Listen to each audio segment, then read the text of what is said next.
Bonjour, ici Sébastien d'actualité-dvd.com et aujourd'hui je vais vous parler du film Sniper Ghost Shooter en édition DVD. C'est un film de Don Michael Paul avec Chad Michael Collins, Billy Zane et Dennis Haysbert. C'est un film distribué par Sony Pictures et sorti en magasin le 2 août 2016.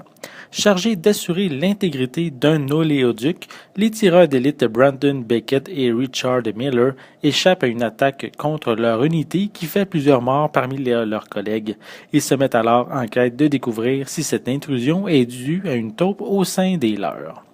Sixième film de la franchise, c'est maintenant le fils de Samuel Beckett qui était interprété par Tom Berenger dans les précédents volets, qui prend ici la relève. Le scénario est presque inexistant. Seule l'histoire de Brandon Beckett qui tente de trouver le traître dans ses rangs permet de joindre les différentes parties du film. On retrouve malgré tout quelques scènes d'action intéressantes avec plusieurs lieux visités, ce qui rehausse plutôt un petit peu l'intérêt. Par contre, les effets en CGI sont assez moyens, surtout le manque de réalisme pour le sang qui gicle un petit peu partout. Les performances des acteurs est correct. Ils ne proposent pas un jeu qui va passer à l'histoire, mais dans l'ensemble, ils ont la note de passage.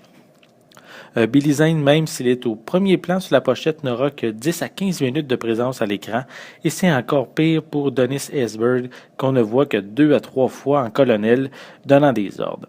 C'est dommage parce que je trouve que ces deux acteurs auraient pu rehausser la qualité du long métrage s'ils avaient eu des rôles plus importants. Pour les pistes sonores, elles sont disponibles en anglais, français, portugais et thaï 5.1 avec des sous-titres en anglais, français, espagnol, chinois, coréen, portugais et thaï. Pour les suppléments, on retrouve seulement des bandes annonces. Sniper Ghost Shooter n'est pas nécessairement un film à découvrir si vous ne connaissez pas les précédents opus de la franchise. Il n'offre rien de nouveau pour ce genre de film d'action et c'est en général assez prévisible. Donc, je vous suggère une location avant d'en faire un achat. C'était Sébastien, merci et bon visionnement.